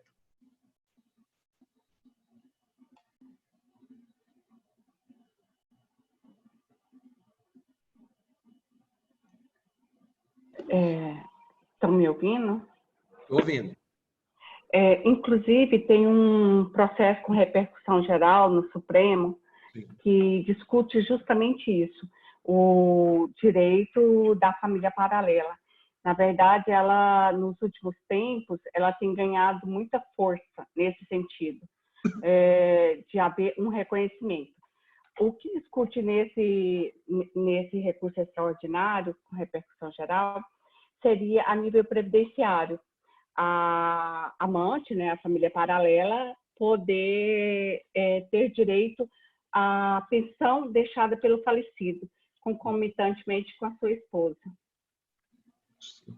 E o que a colega acha a respeito disso? Qual é a sua posição? Eu, na verdade, eu acho que se há uma relação da família paralela com a família matrimonial, com longa duração, com filhos, a maioria das vezes a esposa também tem conhecimento desse fato. Eu vi alguns julgados, inclusive o de Rondônia, que baseou justamente no fato da esposa ter o conhecimento e ele reconheceu o direito a ambas as famílias. Eu acho que se isso vai se tornando uma prática, não tem como o direito não dar proteção a essa família, né? Porque é uma família paralela, mas ela se protege no tempo, ela é constituída durante longo período. Todos os julgados que eu vi nesse sentido foram assim. E nos julgados que eu também vi, a esposa sabia, e no de Rondônia, inclusive, as duas cuidou do falecido quando ele estava internado. Então, eu penso que a tendência, em termos de justiça, seria reconhecer, já que ele sustentava as duas famílias. E após a morte, eu acho que a pensão teria que realmente ser dividida. Uhum. Veja, vamos avançar nessa discussão. Quais seriam os argumentos jurídicos para a defesa dessa posição? Porque notem os colegas, o nosso direito positivo, né, citados neste acórdão, os artigos 1723 e 1727 do Código Civil, a rigor, não admitem, né, o reconhecimento simultâneo de duas famílias, né, ou duas uniões estáveis ou dois casamentos. Qual seria a solução jurídica? Percebam que com este primeiro caso concreto, um pouco dessa nossa evolução teórica já começa a fazer algum sentido aqui. Percebam, eu, André, posso ter a opinião minha enquanto cidadão, achar que isso é justo, que isso é injusto, reconhecer que o direito precisa acompanhar a evolução da sociedade e tudo mais. Lembra quando nós falamos, né, do direito na pós-modernidade, que as pessoas hoje são diferentes. Aqueles modelos uniformes não são mais satisfatórios. É um pouco disso que nós estamos falando. O modelo que nós tínhamos de família e na sequência, de regime de bens, de direito de sucessões, era pensado para aquele modelo único de família patriarcal ainda, culturalmente falando. E as famílias hoje em dia são modeladas de formas as mais diversas. Só que é fato que o nosso direito positivo ainda não avançou ao ponto de recolher essas situações. Então, uma primeira observação, nós chegamos à conclusão, acho que todos estão de acordo, que o direito positivo nosso, ainda em relação ao direito de família, ele é moderno naquela perspectiva, pensando que todos são iguais, né, perante a lei, que todas as formas de família são idênticas. Então, este nosso direito, pensado naquela fase da modernidade, ele não dá a resposta adequada a essas situações multiculturais e complexas que nos são colocadas no dia a dia. Isto é um fato, que precisaríamos ter uma atualização legislativa, ninguém tem dúvida disso. A pergunta que nós somos remetidos agora é, pelo direito positivo que nós temos, que resposta dar ao caso concreto? Percebam, é muito comum se invocar, aspas, princípios jurídicos para se justificar tomadas de decisão em casos como tais. O próprio desembargador aqui, o Lourival, né, Souza, deste acórdão, ele reconhece na parte inicial deste trecho que eu destaquei que a lei, o Código Civil, não admite o reconhecimento de união estável nesta situação dos autos. Só que na segunda parte do trecho em que eu destaquei, ele começa já a fazer invocações de, aspas, justiça, ou princípios de ordem moral, ou de justiça, para tomar uma decisão final que seja diferente daquela prevista no ordenamento jurídico. Aí é que entra o cerne da nossa discussão.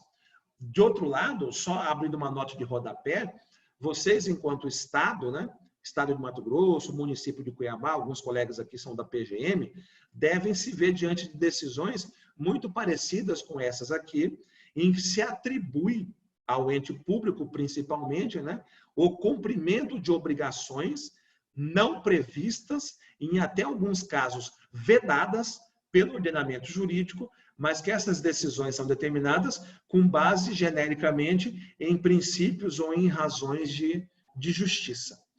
Por exemplo, vocês devem ter acompanhado que há decisões judiciais se reconhecendo, né, a necessidade de ampliação de licença maternidade ou de licença paternidade, né, em caso de gêmeos. Não sei se vocês viram isso.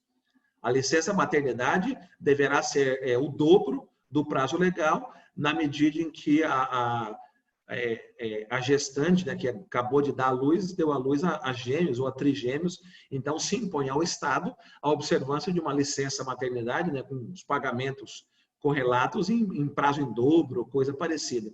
E normalmente quando se faz essas invocações, se faz com base em, aspas, princípios, né, de ordem moral e tudo mais. Eu provoco os senhores, ao se comportar dessa forma, esse senhor desembargador Lourival, ele está fazendo justiça ou ele está, de outro lado, prestando um desserviço ao direito e ao ordenamento jurídico? Eu quero ouvir mais alguém. O que vocês acham a respeito disso? A colega que primeiro se manifestou, ao que parece, né, eu não sei se é isso que ela pensa mesmo, pode voltar a interceder, que ela está concordando com a decisão, né, no sentido de que a jurisprudência deve evoluir de acordo com as demandas aí dessa sociedade atual mais complexa. Eu queria ouvir outros colegas aí o que pensam a respeito dessa decisão.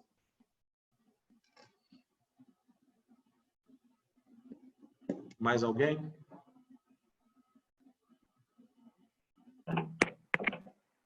Já que ninguém vai falar, vou me manifestar. Vamos lá, Sueli, manda lá. Eu acho que princípios de ordem moral não são válidos para dar fundamento a uma decisão dessa.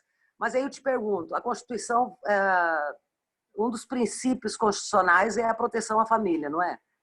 Sim. Então, a proteção à família está basicamente, pelo que eu entendo da teoria de Kelsen, é que tudo no ordenamento jurídico encontra fundamento na Constituição, que, a sua vez, encontra fundamento na vontade da sociedade. Ponto. Okay.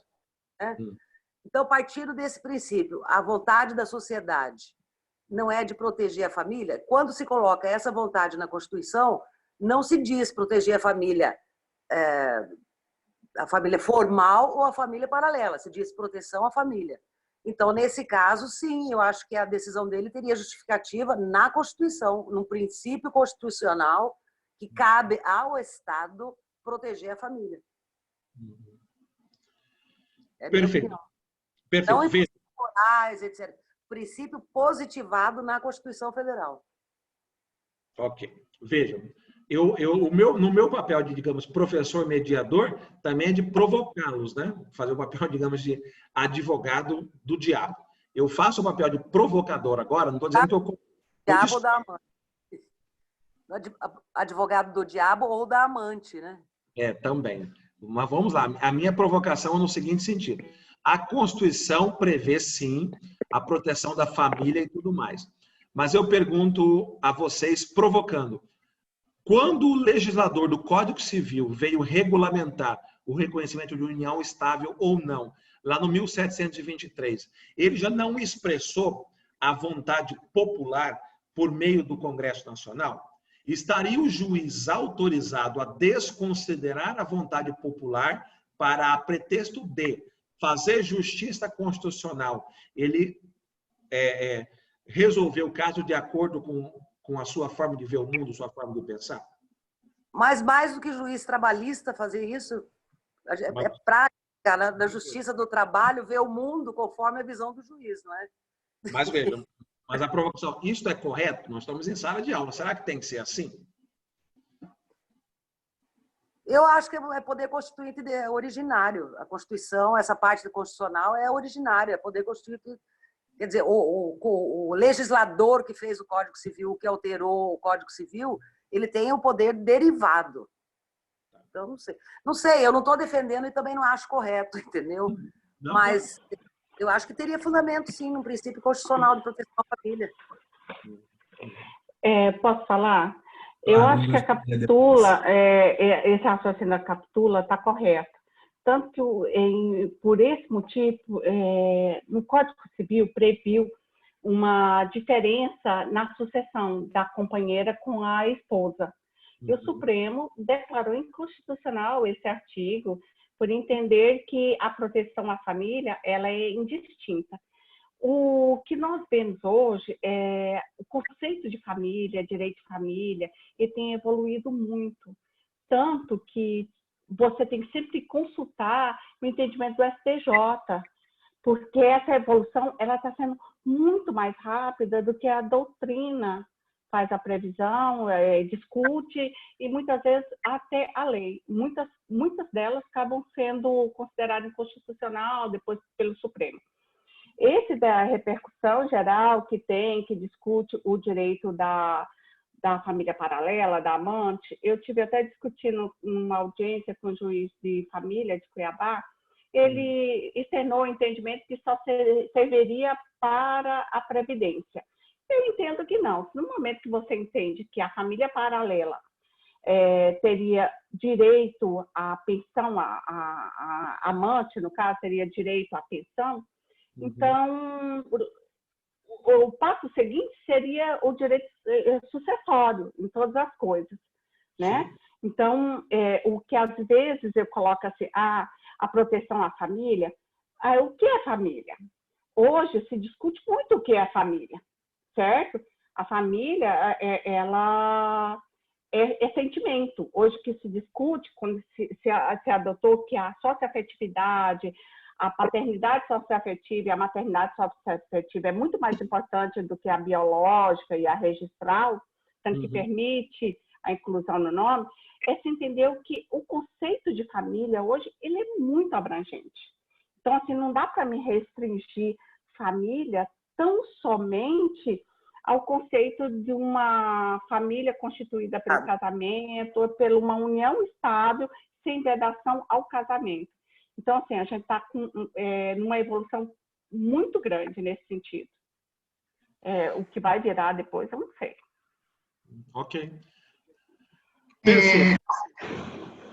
Tem alguém querendo falar? Pode falar.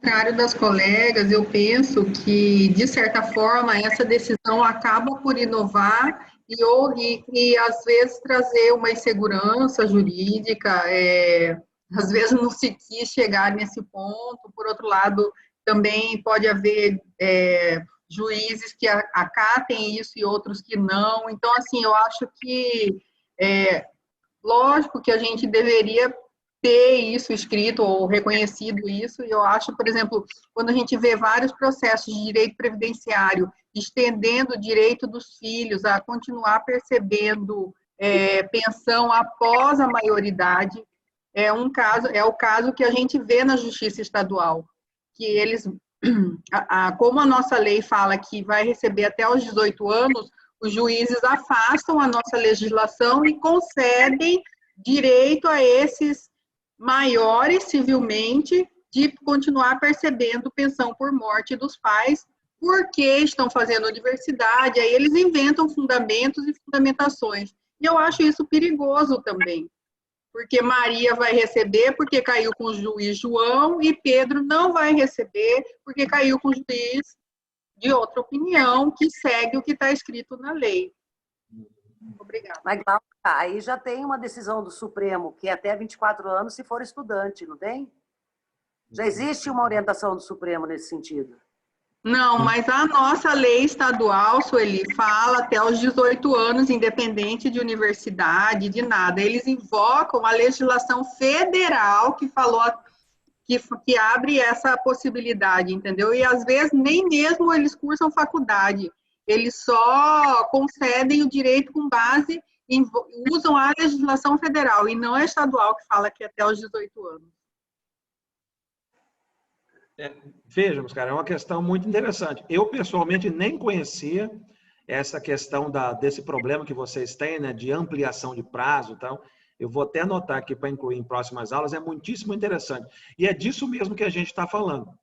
É este problema mesmo jurídico. Vejam vocês, eu trouxe essa decisão, vejam que interessante que já fez vocês lembrarem de tantas outras situações em que o juiz, ele assume aquilo que Kelsen trouxe como advertência, né? Ele converte-se em político, em legislador, e ele passa a avaliar se a legislação é boa ou ruim a partir da lente pessoal dele. E eu digo muito claramente na minha leitura que isto não é bom para o direito, não é bom para o direito. Eu, como cidadão, neste caso concreto que estamos tratando agora aqui lá do Tribunal de Justiça do Maranhão, se eu estou funcionando num processo deste, eu não tenho como, dentro do método jurídico, dar uma resposta que não fosse a de rejeição do pedido. Por quê? Porque se o próprio desembargador que reconhece que é condição sine qua non por reconhecimento de união estável, a separação de fato, e no caso dos autos não há separação de fato, eu posso até achar, enquanto cidadão, que este direito está defasado, mas eu, metodologicamente, não tenho como desaplicá-lo ou desconsiderá-lo para fazer aspas, a justiça do caso concreto. Isto não está de acordo com a metodologia jurídica e isto não é científico. Então, eu poderia, vejam, observam, acho que é isso até que o Sueli quis contribuir. O juiz pode fazer controle de constitucionalidade? Sim. O Tribunal de Justiça do Maranhão, em tese, até poderia chegar num resultado parecido, sim, mas não com esses argumentos. Ele poderia fazer até um controle de constitucionalidade, para dizer que o artigo 1723 do Código Civil, melhor dizendo, mereceria uma interpretação conforme à garantia constitucional de proteção das famílias e tudo mais, e eu faria, então, uma declaração de inconstitucionalidade sem redação de texto do 1723. Só que, ao assim fazê-lo, a minha fundamentação passaria a ser jurídica e eu permitiria até recurso extraordinário ao Supremo Tribunal Federal desta decisão aqui. Então, o que esse desembargador fez, nós vamos discutindo academicamente aqui, né? Embora eu possa até achar que é o mais justo, eu não estou autorizado juridicamente, metodologicamente a fazê-lo. Então, eu não acho juridicamente uma boa decisão. os argumentos utilizados não são os melhores. Ele decide de forma absolutamente contraditória com a própria premissa que ele fixou. E isto traz também, meus amigos, à discussão o que eu disse a vocês lá do primeiro pressuposto do raciocínio científico, que é a precisão na linguagem, a inexistência de contradições e tudo mais. Esta decisão aqui é extremamente contraditória. Ele diz que algo é condição sine qua non, esta condição não foi atendida e ele dá o resultado esperado. Então, eu não acho esta uma boa decisão, não. Então, isso daqui mostra também essa distinção, né? O que é valoração política e o que é técnica jurídica. Ressalvo, poderia-se fazer o controle de constitucionalidade. Quando o Supremo for decidir a questão com repercussão geral dos benefícios previdenciários, com certeza ele o fará, né, com base na ideia do controle de constitucionalidade. É contrastar a legislação previdenciária, né, 8.213, com esta ideia constitucional de reconhecimento das várias formas, né, da família se constituir. Então, eu, pessoalmente, não acho juridicamente uma boa decisão. Mas, enquanto leigo, eu posso até achar que fez justiça ao caso e tudo mais. Mas eu não estaria autorizado a julgar dessa forma pelo nosso ordenamento jurídico e pelo método, né, jurídico adequado. Alguém mais gostaria de contribuir aqui em relação a essa discussão agora concreta? Eu. Claro, diga lá. Quem pediu aí também? Eu tinha falado, só ia esclarecer uma coisa. Vai lá. Em relação a essas decisões, inclusive possui decisão no estado de Mato Grosso, em Rondônia, nesse sentido. Na verdade, a rejeição a esse entendimento, ela tem sido até atualmente feita pelo STJ. Os tribunais estaduais têm aceito. E toda essa discussão também previdenciária acabou indo para o Supremo, porque também havia uma certa aceitação nos TRFs, certo? Mandando dividir as pensões, né? Então, contra uma decisão dessa que houve o recurso. Mas, nesse sentido desse mesmo acordo, só que muitas vezes por outros fundamentos, existem vários tribunais estaduais. Sim, ok. Tem um colega que está na fila aí para manifestar. Sou eu. Eu queria agregar algumas questões dentro dessa perspectiva. Creio que você vai tratar disso também mais à frente no nosso curso, mas a questão da teoria dos sistemas e como ela se relaciona com a construção de um conceito de justiça. Porque eu acho que a questão da justiça, que tem sido relegada a um plano secundário do direito, desde a adoção do positivismo como a nossa premissa científica, ela precisa ser caracterizada. O que é, como diz o Michael Sandel, o que é fazer justiça? O que é justiça?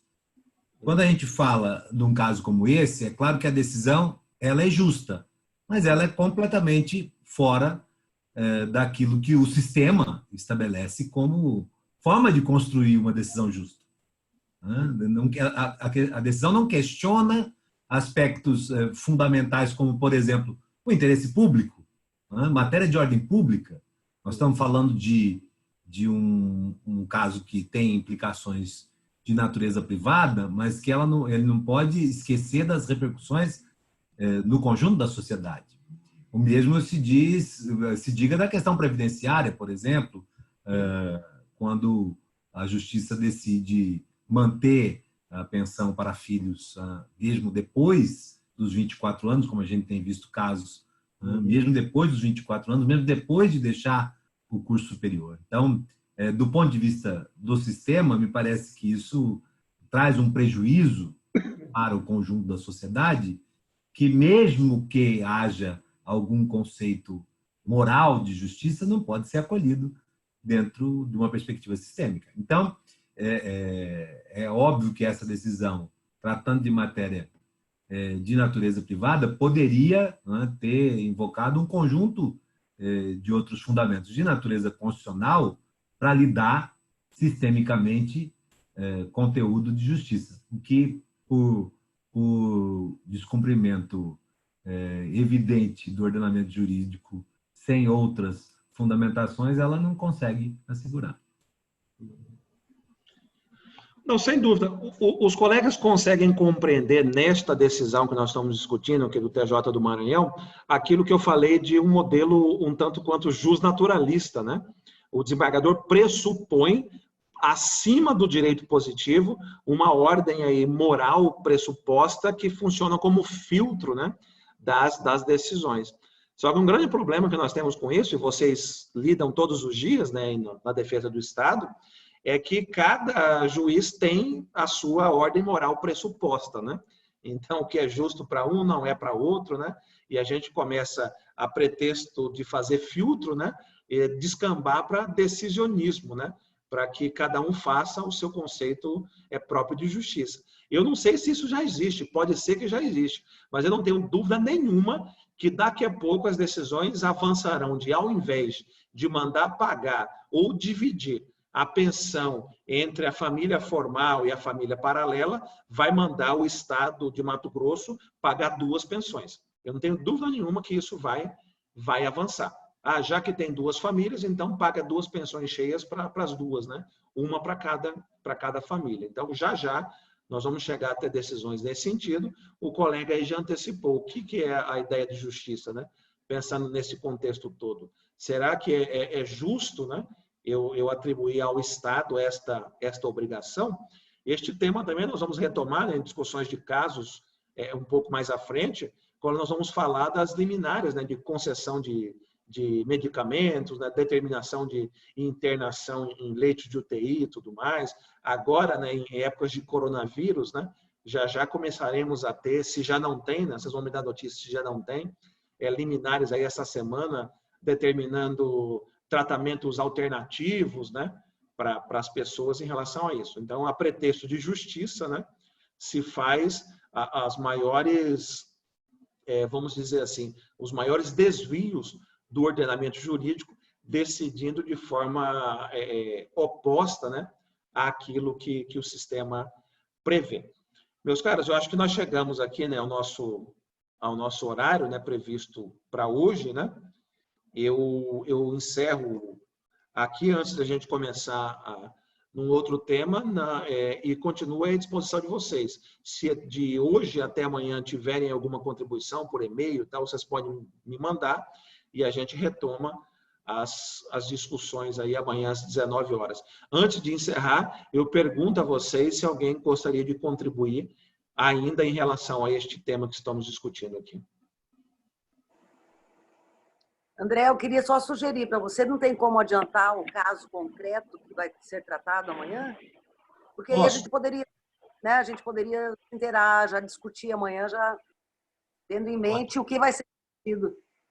Tá bom. Eu vou fazer o seguinte, eu vou mandar até meio-dia de amanhã para o Leonardo alguns acórdãos do Supremo do STJ sobre temas para a gente discutir, né, colocando teoria jurídica, tal, em casos concretos como esse, e mando antecipadamente para vocês. Eu prometo fazer isso amanhã na parte da manhã. Legal. Mais alguém, meus amigos? O professor me encaminha e eu encaminho para vocês no grupo de WhatsApp. Ok. Eu faço isso. Meus amigos, então, deu o nosso horário aí por hoje, né? Eu sei que todo mundo tem outros afazeres, né? Outras preocupações aí. Espero que nesse primeiro dia a tecnologia nos tenha permitido, né, começar a introduzir as nossas discussões. Eu peço antecipadamente desculpas, né, a vocês. É a primeira aula assim, um pouco mais longa, né, que eu ministro por meio de tecnologia, né? Até o ritmo de explicação, de conteúdo, né, é diferente, né, de um debate presencial para uma discussão online. Então, eu peço desculpas aí a vocês antecipadamente por alguma falha ou alguma falta de habilidade minha em relação a isso. Mas nós retomamos amanhã. Pode falar. Foi produtiva a aula. Eu acho até que poderia continuar sendo aula virtual. Tem todos os benefícios, né? Facilita. né? A gente recebe o conhecimento do mesmo jeito e tem a facilidade, né, de estar no local que casa. Só que não tem os salgadinhos. Ah, mas eu já jantei. Eu vou comer agora o meu. Pessoal, então, boa noite aí para vocês. Obrigado. Amanhã, na parte da manhã, eu encaminho alguns casos concretos que nós vamos discutir amanhã quando retomarmos aqui, ok? Obrigado para todo mundo e até amanhã às 19 horas. Bom descanso. Obrigado, professor. Boa noite. Valeu.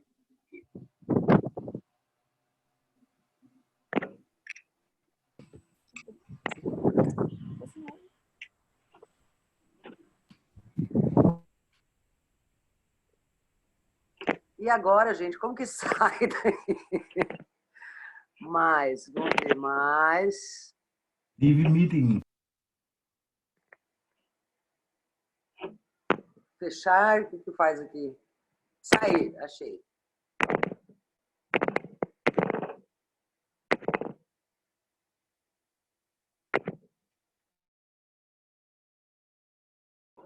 Eu ainda não achei onde sai. Cancelar a roda, como depois.